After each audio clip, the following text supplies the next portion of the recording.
To my channel. ఈరోజు ఏం జరగబోతుందో తెలుసుకుందామా? ఇక ఎపిసోడ్లోకి వెళ్ళిపోతే దీపకి ఒక్కసారిగా కళ్ళు తిరిగినట్టు అనిపిస్తుంది. ఇక దీప అలా కళ్ళు తిరుగుతూ కింద పడిపోతుంటే కార్తిక్ వెంటనే దీప ఏమైంది అని దీపని పట్టుకుంటాడు. ఇక సూరజ్ బ్రో దీప గారికి కళ్ళు తిరుగుతున్నట్టున్నాయి, ముందు సోఫాలో కూర్చోపెట్టండి అని అనగాలే ఇక దీప బావా అదేమీ లేదులే అని అంటూ ఉంటే ఏం లేదంటావేంటి దీప, ముందు వచ్చి కూర్చో అని అంటూ ఉంటే ఇక దీప కళ్ళు తిరుగుతూ ఒక్కసారిగా అక్కడే సోఫాలో కూర్చుండిపోతుంది. ఇక వెంటనే సూరజ్ వాటర్ కోసం వెళ్తూ ఉంటే ఇంతలోకి కార్తిక్ బ్రో నేను వెళ్తేస్తానే నువ్వు ఇక్కడే ఉండు అని చెప్పేసి కార్తిక్ వెంటనే వాటర్ తేవడానికి వెళ్తారు. ఇంతలో అప్పుడే జ్యోత్స్న అక్కడికి వస్తుంది. ఇక దీప అలా సోఫాలో కళ్ళు తిరిగి పడిపోవడం చూస్తుంది. వెంటనే ఇక జ్యోత్స్న అయితే దీప నీ పర్ఫార్మెన్స్ ఎక్సలెంట్ అని అంటూ ఉంటే సూరజ్ అలాగే దీప షాకింగ్గా చూస్తూ ఉంటారు. ఇంతలోకి కార్తిక్ అక్కడికి వస్తాడు. దీప ఇదిగో మంచినీళ్ళు తాగు అని చెప్పేసి మంచినీళ్ళు తాగిస్తాడు. ఇక దీప బావ ఇప్పుడు నాకు బాగానే ఉందా అంటావేంటి, మొహం చూడు ఎలా ఉందో నీరసంగా, అయినా నీకు డాక్టర్ చెప్పారు కదా నువ్వు రెస్ట్ తీసుకోవాలి, ఎక్కువ టెన్షన్ పడకూడదని, అందుకే ఇలా అయిందేమో, ఒకసారి హాస్పిటల్కి వెళ్ళి చెకప్ చేయించుకుందాం పదా అని అంటూ ఉంటే ఇక జ్యోత్స్న బావా ఎక్కడికి అని అంటుంది.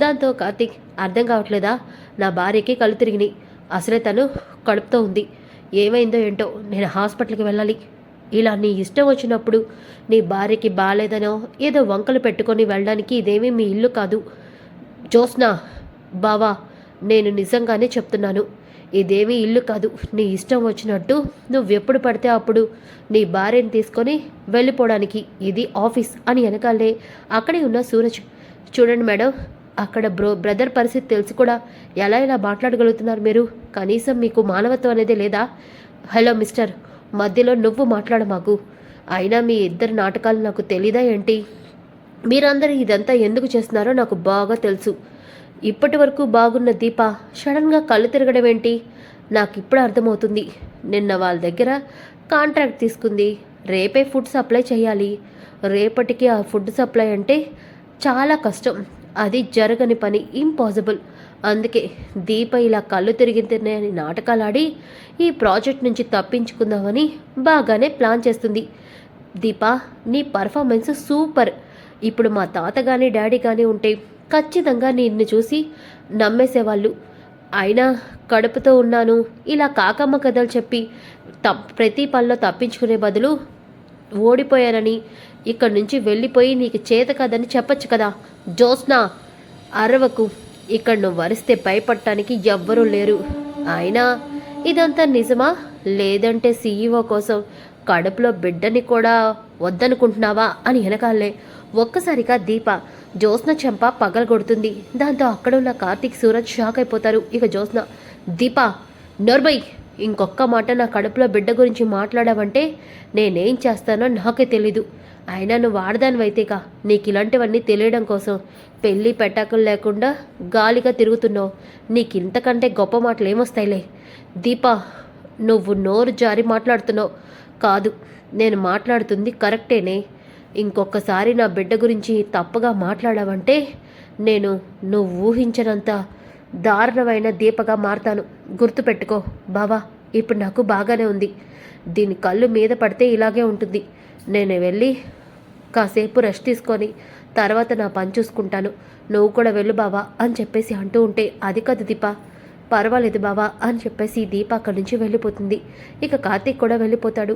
ఇక సూరజ్ నీకు నోట్లో మాటలు అస్సలు చేతకావు కదా, ఇలా ఏదో ఒకటి వాగుతూ అందరితో దెబ్బలు తినాల్సిందే కదా, ఏంట్రా దీప నన్ను కొట్టిందని ఇప్పుడు నువ్వు నాకు సెటైర్లు వస్తున్నావా, అది కదండి, కుదిరితే ఆ దెబ్బ నేనే కొడదాం అనుకున్నాను, కానీ దీప గారికి ఆ ఛాన్స్ వచ్చింది, ఒరేయ్ ఇదంతా నీ వల్లేరా, ఇలా అందరితో మాటలు పడాల్సి వస్తుంది, ఇదంతా నీ వల్లే, కాదు నీ వల్ల, నువ్వు పద్ధతిగా ఉంటే ఇలా దెబ్బలెందుకు తింటావు, నువ్వు పద్ధతి తప్పావు కాబట్టి దీప గారు నిన్ను చేయి చేసుకున్నారు అని అంటూ ఉంటే అప్పుడే శివనారాయణ అక్కడికి వస్తాడు.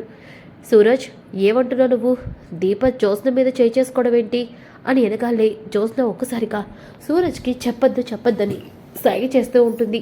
ఇక శివనారాయణ నేను నిన్న అడుగుతుంటే నువ్వు జ్యోత్స్న వైపు చూస్తున్నావేంటి, ఏం జరిగింది సూరజ్, అది సార్ అంటే అది దీప గారికి కళ్ళు తిరిగాయి, ఏంటి దీప కళ్ళు తిరిగాయా, దీప హాస్పిటల్కి వెళ్ళిందా, కార్తీక్ తీసుకొని వెళ్ళాడా, లేదు సార్ జోష్న మేడం, ఇదేమి మీ ఇల్లు కాదు, సత్రం అసలే కాదు, ఇది ఆఫీసు, మీ ఇద్దరు ఇష్టం వచ్చినట్టు ఏ టైం పడితే ఆ టైంకి ఇక్కడి నుంచి వెళ్ళడానికి వీల్లేదని కార్తీక్ గారిని వెళ్లకుండా ఆపారు. అంతేకాదు దీప అబద్ధాలు చెప్తుందని, కడుపులోని బిడ్డని కూడా సీఈఓ కోసం వదులుకుంటానని మాట్లాడింది. దానికోసమే దీప గారు జోష్న మీద చేసుకున్నారు అని వెనకాలే ఒక్కసారిగా జోష్న, ఒరే వెధవా, చెప్పాల్సినవన్నీ చెప్పేశావు కదరా అని మనసులో బాధపడుతూ, తాత అది కాదు, నోర్మై, ఉదయమే నువ్వు మారావు, నీలో మార్పు వచ్చింది అనుకున్నాను, ఇంకా నువ్వు మారలేదన్నమాట. అసలు నీకు మానవత్వం అనేది లేదా? అది కాదు తాత, ఉదయం సూరజ్ నీకోసం అన్ని డబ్బలు తింటే సూరజ్ని కారెక్కద్దన్నావు, ఇప్పుడేమో దీపని కాసేపు హాస్పిటల్కి పంపిస్తే ఏదో యుద్ధం జరిగిపోయినట్టు ఇలా మాట్లాడావా? కడుపులో బిడ్డ గురించి ఈ రకంగానే నువ్వు మాట్లాడేది? ఆ బిడ్డ కోసం మీ మేనత్త, మీ నాన్న అందరూ ఎన్ని ఆశలు పెట్టుకున్నారో నీకు తెలుసు కదా, మరి ఎలా ఇలా మాట్లాడగలిగావు? తాత, నేను ఆ ఉద్దేశంతో అనలేదు. దీప, చూడు దిక్క జోస్నా, నీ ఉద్దేశం ఎటువంటిదైనా సరే, కానీ మనిషికి ఉండాల్సిన లక్షణాలు మాత్రం ఇవి కాదు. నిన్ను ఎన్నన్నా అనవసరమేలే అంటూ శివనారాయణ కోపంగా అక్కడి నుంచి వెళ్ళిపోతాడు. ఇక దీప వెళ్ళి చైర్లో కూర్చుంటే కార్తీక్, దీప, నీకు ఇలా అవుతుందంటే నాకేదో భయంగా ఉంది, ముందు మనం హాస్పిటల్కి వెళ్దాం అని అంటూ ఉంటే, పర్వాలేదు బావా, నాకు ఇప్పుడు బాగానే ఉంది. ఏంటమ్మా బాగానే ఉంది? సూరజ్ జరిగిందంతా నాతో చెప్పాడు. ఒరే కార్తీక్, నువ్వు వెంటనే దీపం తీసుకొని హాస్పిటల్కి వెళ్ళు, మిగతాదంతా నేను చూసుకుంటాను. పర్వాలేదు పెద్దయ్య గారు, నేను చెప్తున్నాను కదా, నువ్వు దీపం తీసుకొని హాస్పిటల్కి వెళ్ళు, ఎవరాపుతారో నేను చూస్తాను అని వెనకాలే కార్తీక్ దీపం తీసుకొని బయలుదేరుతూ ఉంటే, అప్పుడే జోస్న ఇక దీప అలాగే కార్తీక్ వైపు సీరియస్గా చూస్తూ ఉంటుంది. ఇక శివనారాయణ, ఏంటలా చూస్తున్నావు? ఏం లేదు తాత అని అంటూ ఉంటే, ఇక సూరజ్, దీప గారు నేను చూసుకుంటా, ముందు మీరు వెళ్ళండి అని అనగాలే ఇక దీప అలాగే కార్తీక్ హాస్పిటల్కి అయితే వెళ్తారు. ఇంతలోకి డాక్టర్ అయితే దీపని చెక్ చేస్తుంది. ఇక అన్ని చెకప్లు అయ్యాక, చూడండి దీప చాలా వీక్గా ఉంది, నేను ముందు నుంచి చెప్తూనే ఉన్నాను, దీపకి ఇది రెండో కాన్పు, అలాగే తను చాలా వీక్గా ఉందని, ఇక తను బలమైన ఫుడ్ తినాలి అని, కానీ తను అలా లేదు, ఏదో ప్రతి విషయానికి టెన్షన్ పడుతున్నట్టుంది, తను చాలా డిప్రెషన్లో ఉన్నట్టుంది, అందుకే తను ఇలా కళ్ళు తిరిగాయి, కొంచెం జాగ్రత్తగా ఉండండి, అలా జాగ్రత్తగా లేకపోతే తనకే ప్రమాదం అని వెనకాలే, లేదు డాక్టర్, దీపని నేను చూసుకుంటాను కదా అని చెప్పేసి అంటూ, ఇక కార్తీక్ అయితే, విన్నావా దీప, నువ్వు సమయానికి ఫుడ్ తినకపోవడం వల్లే ఇలా అయిందంట. అది కాదు బావా, దీప అనవసరంగా నిన్ను సీఈఓ చేసి జోష్నకి బుద్ధి చెప్పాలి అనుకుని తప్పుడు నిర్ణయం తీసుకున్నాను అనుకుంటా. ఈ టైంలో నువ్వు ఎంత ప్రశాంతంగా ఉంటే నీకు అంత మంచిది, నేనే అనవసరంగా నిన్ను రెచ్చగొట్టినట్టున్నాను అని కార్తీక్ అంటూ ఉంటే, బావా అలా అనమాకు, ఇది మా అమ్మ వాళ్ళ గురించి, మా తాత గురించి, వాళ్ళ ఆస్తులు నాశనం చేయాలని జోష్న కక్కర కట్టుకుంది, వాళ్ళందరినీ కాపాడటం కోసమే కదా మనం ఇదంతా చేస్తున్నాము అని చెప్పేసి అంటూ ఉంటుంది. ఇక జోష్న అయితే, దీప, ఇక్కడ మీరు నన్ను గెలవచ్చు, కానీ నువ్వు సీఈఓ అవలేవు, ఇప్పుడు నిన్ను ఎలా దెబ్బ కొట్టాలో అలా దెబ్బ కొడతాను, చూస్తూ ఉండు, నేనేం చేస్తానో నువ్వు ఊహించలేవు అని చెప్పేసి అనుకుంటుంది. ఇంకా కార్తీక్ అలాగే దీప ఇంటికి వస్తారు.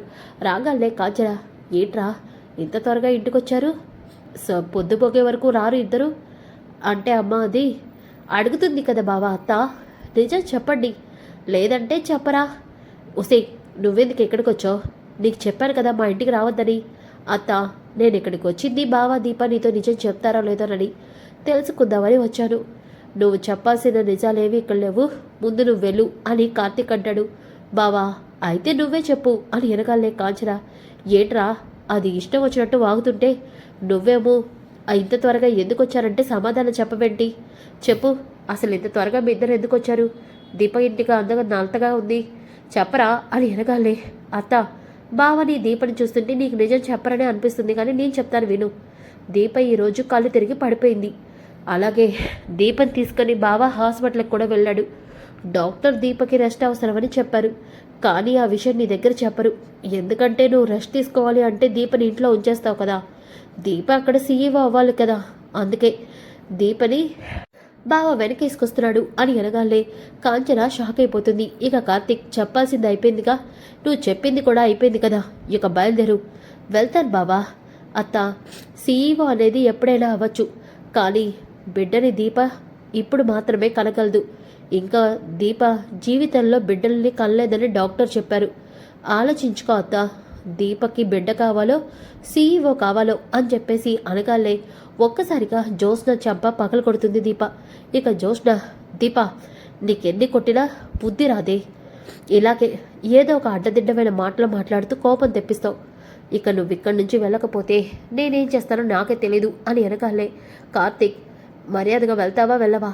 వెళ్తాను బావా, కానీ అత్తకి మాత్రం నేను చెప్పిన మాట ఉద్దేశం అర్థమయ్యే ఉంటుంది అని జ్యోత్స్న అక్కడి నుంచి వెళ్ళిపోతుంది. ఇక కాంచన కోపంతో అక్కడి నుంచి లోపలికి వెళ్ళిపోతూ ఉంటే ఇక దీప, బావా ఇది అత్త మనసుని చెడగొట్టింది. అవును దీప, అమ్మ ఈ విషయంలో బాధపడుతుంది. బిడ్డ విషయంలో అమ్మకి ఏం జరిగినా బాధగానే ఉంటుంది. అవును బావ, ఇప్పుడు ఏం చేద్దాం, మనం మెల్లిగా అమ్మకి అర్థమయ్యేలా చెప్దాంలే. కానీ నువ్వు మాత్రం టెన్షన్ పడకు బావా. ఈరోజు రాత్రికి నేను రెస్టారెంట్కి వెళ్ళాలి, ఎందుకంటే రేపు ఉదయమే అంతా ఫుడ్ డెలివరీ పంపించాలి.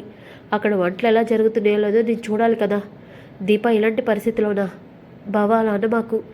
ఇప్పుడు నేను ఈ ప్రాజెక్టు సక్సెస్ అయితేనే నేను అనుకున్నది చేయగలను. బావా నువ్వే ఏదో ఒకటి చేయాలి. సరే చేస్తానులే, ముందు నువ్వు వెళ్ళి రెస్ట్ తీసుకో అని చెప్పేసి కార్తీక్ అంటాడు. ఇంకా ఒక పక్కన దీప ఏమో రెస్టారెంట్కి వెళ్ళడానికి రెడీ అవుతూ ఉంటుంది. ఇక కార్తీక్ ఏమో, అమ్మ సీరియస్గా ఉంది దీప, ఇప్పుడు ఈ టైంలో బయటికి వెళ్తున్నామంటే ఏముంటుందో ఏంటో అని చెప్పేసి కార్తీక్ అలాగే దీప బయటికి వస్తారు. ఇక కాంచన, ఎక్కడికి వెళ్తున్నారు ఈ టైంలో అంటే, అత్తయ్య అది ఏంటి, నాకేంటి సమాధానం చెప్పాలి అనుకుంటావా? అయ్యో అది కాదు అత్తయ్య, అది తింగర్ది మధ్యాహ్నం వచ్చి ఏదో వాగి వెళ్ళిందని నేను రెస్టారెంట్కి వెళ్ళొద్దు అంటాను అనుకుంటున్నావా? అత్తయ్య అవునే, ఈ మా పోటీలో వాడు నీ పేరు ఎందుకు చెప్పాడో మా నాన్న అలాగే మా అన్నయ్య కూడా నువ్వు సీఈఓగా ఉండాలని ఎందుకన్నారో నాకు తెలీదు. కానీ మనస్ఫూర్తిగా నేను కూడా నువ్వు సీఈఓ అవ్వాలని కోరుకుంటున్నాను. అలాగే నీ కడుపులోని బిడ్డ మీద నువ్వు ఎంత జాగ్రత్తగా ఉంటావో నాకు తెలుసు. అందుకే నువ్వు బయటికి వెళ్ళా నాకు ఎటువంటి అభ్యంతరం లేదు, వెళ్ళిరా దీప అని చెప్పి అంటుంది. దీప చాలా సంతోషంగా కాంచనని హక్ చేసుకుంటుంది. ఇక కార్తీక్ దీప అయితే రెస్టారెంట్ దగ్గరికి బయలుదేరుతారు. ఇక దీప చెప్పినట్టుగా వాళ్ళు మెనూలో ఉన్నవన్నీ కూడా ఫాలో అవుతూ అన్ని వంటల్ని ప్రిపేర్ చేస్తూ ఉంటే దీప చాలా సంతోషంగా అవన్నీ కూడా చూస్తూ, బావా ఈ వంటలన్నీ కూడా వాళ్ళకి బాగా నచ్చుతాయి, క్వాలిటీ విషయంలో మనం ఎక్కడా కూడా కాంప్రమైజ్ అవ్వలేదు. అవును దీప, నాకు కూడా అనిపిస్తుంది, ఖచ్చితంగా ఈ ప్రాజెక్ట్తో నీకు చాలా ప్రాజెక్టులు వస్తాయి అని కార్తీక్ అంటాడు. ఇక ఉదయం అవుతుంది. ఉదయమైన తర్వాత దీప తీసుకున్న అడ్రస్ దగ్గరికి ఇక అన్ని మెనూని కూడా రెడీ చేయిస్తుంది సూరజ్ అలాగే దీప. కార్తీక్ ఇక అదంతా కూడా ఫుడ్ని పంపిస్తారు. దాంతో దీప అలాగే సూరజ్ కార్తీక్ చాలా సంతోషపడతారు. దీప మనం కూడా రెస్టారెంట్ అక్కడికి వెళ్దాము అని అనగాలే, సరే బావా, అలాగే మేనేజర్ ఆ చెక్కు అకౌంట్లో వేసాడో లేదో ఒకసారి కాల్ చేసి కనుక్కో సూరజ్ అని అనగాలే సూరజ్ మేనేజర్కి కాల్ చేస్తాడు. ఇక మేనేజర్ ఏమో, సార్ ఇప్పుడే నేను చెక్ అకౌంట్లో వేయడానికి వెళ్ళాను, కానీ ఆ చెక్కు ఫ్రాడ్ అంట సార్, అందులో ₹1 కూడా లేదు, అకౌంట్ కూడా ఎప్పుడో క్లోజ్ అయిపోయిందంట అని అనగాలే ఒక్కసారిగా సూరజ్, ఏమంటున్నావు నువ్వు? అవును సార్, ఈ విషయం ఇప్పుడు చెప్తున్నావేంటి? బ్యాంకు 10K ఓపెన్ కదా, మరి ఇప్పుడు దాకా నువ్వు వెళ్ళలేదా? సార్ జ్యోష్ణ మేడం ఏదో పని చెప్పారు, ఆ పని చూసుకొని వెళ్ళేసరికి ఆలస్యమైంది సార్. కావాలనే చేస్తున్నావా నువ్వు? ఏమైంది సూరజ్ అని అనగానే కాల్ కట్ చేస్తాడు. ఇక అక్కడున్న జ్యోత్స్న అయితే, ఇప్పుడు అసలు కథ మొదలవుతుంది. దీప ఇప్పుడు ఆ 20 lakhs వాల్యూ ఉన్న ఫుడ్ సప్లై చేసి మీరు 20 లక్షలు రెస్టారెంట్కి నష్టం తెప్పించారు. ఇప్పుడు కదా అసలు కథ మొదలవుతుంది అని జ్యోత్స్న అనుకుంటుంది. ఇక అక్కడున్న మేనేజర్ అయితే, మేడం మన ప్లాన్ సక్సెస్ అయింది మేడం అంటూ జ్యోత్స్నకి షేక్ హ్యాండ్ ఇస్తాడు. ఇక జ్యోత్స్న, అవును ఆ ఫేక్ అతన్ని తీసుకొచ్చి దీపని భలే దెబ్బ కొట్టాం మనం. అవును మేడం, మనమే అతన్ని మనకి కాంట్రాక్ట్ వచ్చేలాగా మాట్లాడి మనం కావాలని రేట్ ఎక్కువ చెప్పి ఆ దీపగారికి ఈ కాంట్రాక్ట్ వచ్చేలా చేసి వాళ్ళని భలే ఫూల్స్ చేశాం మేడం. పాపం ఇదంతా మనమే చేసామని తెలియక వాళ్ళు అనవసరంగా 20 లక్షలు ఖర్చు పెట్టి నష్టాన్ని తెప్పించారు. చూడు, ఈ విషయం నా దగ్గర వాగితే వాగావు, ఇంకా ఎక్కడా కూడా వాగబాకు, నీకేమీ తెలియనట్టే సైలెంట్గా ఉండు. తప్పకుండా మేడం అని అంటాడు. ఇంకా ఒక పక్కన కార్తీక్ అలాగే దీప, ఏమైంది సూరజ్? దీప గారు మనం మోసపోయాం. ఏంటి సూరజ్ నువ్వు అంటుంది? అవును, మనకి నిన్న ఇచ్చిన చెక్కు ఫ్రాడ్ అంట, ఆ అకౌంట్ కూడా ఎప్పుడో క్లోజ్ అయిపోయిందంట. అంటే వాడు మనతో కావాలని ఇదంతా చేయించాడు, మనతో ఫుడ్ సప్లై చేయించుకొని మనల్ని మోసం చేశాడు. ఏంటి సూరజ్ నువ్వు అంటుంది? అవును అని వెనకాలే అప్పుడే ఇక క్యాటరింగ్ వాళ్ళు కూడా దీపకి కాల్ చేస్తారు. మేడం, మీరు చెప్పిన అడ్రస్ దగ్గర ఏ ఫంక్షన్ జరగట్లేదు, ఫంక్షన్ హాల్ కూడా ఖాళీగా ఉంది మేడం అని వెనకాలే ఒక్కసారిగా దీప షాక్ అయిపోతుంది. ఇక అక్కడున్న కార్తీక్ అయితే, ఏమైంది దీప? బావా, ఫంక్షన్ హాల్లో ఏ ఫంక్షన్ జరగట్లేదంట, క్యాటరింగ్ వాళ్ళు చెప్తున్నారు. అయ్యో, అంటే దీప గారు ఎవరో మనల్ని బాగా ఘోరంగా ఫ్రాడ్ చేశారన్నమాట. ఖచ్చితంగా ఇది జోస్న పని అయి ఉంటుంది. అవును, కానీ ఇప్పుడు అంత ఖరీదైన క్యాటరింగ్ ఐటమ్స్ అన్నింటినీ మనం ఏం చేస్తాం బావా? జోష్న మనల్ని బాగా దెబ్బ కొట్టింది. అవును మరదలా, జోష్న బాగా దెబ్బ కొట్టింది. ఇప్పుడు అంత ఫుడ్ వేస్ట్ కాకూడదు. అలాగే అది వేస్ట్ అయితే కంపెనీకి నష్టం వస్తుంది. మనం ఏదో ఒకటి చేయాలి అని అనుకుంటూ ఉండగానే ఒక్కసారిగా అప్పుడే ఒక అతను రోడ్డు మీద గట్టిగా అరుస్తూ ఉంటాడు. ఇక అతను ఏం అరుస్తున్నాడని చూడగానే అంతా నాశనం చేశారు. ఇది చాలా పెద్ద గ్రాండ్ అయిన పార్టీ. ఇప్పుడు ఫుడ్లో ఇంత తేడా జరిగిందో తెలిస్తే పెళ్ళి ఆగిపోయే ప్రమాదం కూడా ఉంది. పెద్ద పెద్ద గెస్టులు అందరూ పెళ్ళికి వస్తారు. ఇప్పుడు ఏం చేయాలి అని అంటూ ఉంటే వెంటనే దీప, ఏమైందండి? ఏం చేయమంటావమ్మా? 2000 మంది పిలిచి ఫంక్షన్ పెట్టుకున్నాం. సమయానికేమో ఫుడ్ వాళ్ళు హ్యాండ్ ఇచ్చారు. చేసే కిచెన్ వంట మేస్త్రికి ఏదో బాగాలేదంట, ఫుడ్ చేయడం ఆలస్యం అవుతుంది, ఈ ఫుడ్ ఇవ్వడం కష్టం అని చెప్తున్నారు. ఇప్పుడు ఏం చేయాలో అర్థం కావట్లేదు. సార్, మీరేమీ టెన్షన్ పడద్దు. మీరు ప్లేట్ ఎంత ఆర్డర్ ఇచ్చారు? 2500 అమ్మా. అవునా? మేము అదే రేటుకి 2000 మందికి పెద్ద మెనూతో మీకు ఇస్తామండి. ఏంటమ్మా మీరు అంటుంది? అవును సార్, మేము జోస్నా రెస్టారెంట్కి సంబంధించిన వాళ్ళం, మీకు ఎటువంటి ఇబ్బంది లేదు అని వినగాలే అంతకన్నా మహాభాగ్యమమ్మ. ఇదిగోండి అమౌంట్, ఇప్పుడే ట్రాన్స్ఫర్ చేస్తాను. మీ యూపీఐ నెంబర్ చెప్పండి. సార్, ముందు మా అడ్రస్ చెప్తాను చూడండి అని చెప్పి దీప అలాగే సూరజ్ యూపీఐ పేమెంట్ చేసుకొని ఇక క్యాటరింగ్ వాళ్ళకి కాల్ చేసి దాన్ని ఫంక్షన్ హాల్కి పంపిస్తారు. ఇక జ్యోత్స్న అయితే, ఏంటి దీప సూరజ్ తెల్ల మొహాలు వేసుకొని ఈ టైం కల్లా ఇక్కడికి రాలేదేంటి అని చెప్పేసి అనుకుంటూ ఉంటే అప్పుడే శివనారాయణ, దీప ఉన్న సూరజ్ రాలేదా అని అంటాడు. ఇక మేనేజర్ని సహాయక చేయగలే, సార్ చాలా పెద్ద నష్టం జరిగింది సార్ దీపగారి రెస్టారెంట్కి. ఏం నష్టం జరిగింది? దీపగారి రెస్టారెంట్కి నిన్న ఒక అతను వచ్చి ఆర్డర్ ఇచ్చాడు. అయితే ఆ 10 లక్షల చెక్కు తీసుకొని వీళ్ళు వాళ్ళకి ఫుడ్ సప్లై చేశారు. కానీ ఆ చెక్కు వాళ్ళ ఓనరు ఫ్రాడు. ఆ చెక్కు బౌన్స్ అయింది సార్. ఈ విషయం వాళ్ళకి చెప్పాను, కానీ మేడం వాళ్ళు ఆ ఫుడ్ వాళ్ళకి పంపించి 20 లక్షల నష్టం తెప్పించుకున్నారు సార్ అని వెనకాలే శివనారాయణ షాక్ అయిపోతాడు. అప్పుడే దీప అలాగే సూరజ్ కార్తిక్ అక్కడికి వస్తారు. ఇక జ్యోత్స్న, అదిగో తాత వచ్చారు. అయినా నిజమైన కస్టమర్ ఎవరో ఫ్రాడ్ కస్టమర్ ఎవరో కూడా ఆ మాత్రం నీకు తెలీదా దీప? నాకు 3000 ప్లేట్ని 2000కి అడిగినప్పుడే అర్థమైంది వాడు ఫ్రాడ్ అని. కానీ నువ్వు మాత్రం అర్థం చేసుకోలేకపోయావు అని అనగానే ఇక ఒక్కసారిగా శివనారాయణ, ఏం జరుగుతుంది? కంపెనీకి 20 లక్షలు నష్టం తెప్పించారా మీరు? అసలు రెస్టారెంట్ దివాలా తీయాలా? శివనారాయణ దివాలా తీసే స్టేజ్ తెస్తారన్నా ఏంటి నన్ను అని అనగానే, తాత అసలు ఏం జరిగిందో విను అని మొత్తం జరిగిందంతా చెప్తారు. ఒక్కసారిగా 20 లక్షలకి 25 లక్షల ప్రాఫిట్ వచ్చిందని చెప్పడంతో శివనారాయణ చాలా సంతోషపడతాడు. సో ఫ్రెండ్స్, కమింగ్ ఎపిసోడ్ చాలా చాలా ఇంట్రెస్టింగ్గా ఉంటుంది. Don't miss. ఈ వీడియో నచ్చితే లైక్ చేయండి, షేర్ చేయండి. Thanks for watching to my channel. ఈరోజు ఏం జరగబోతుందో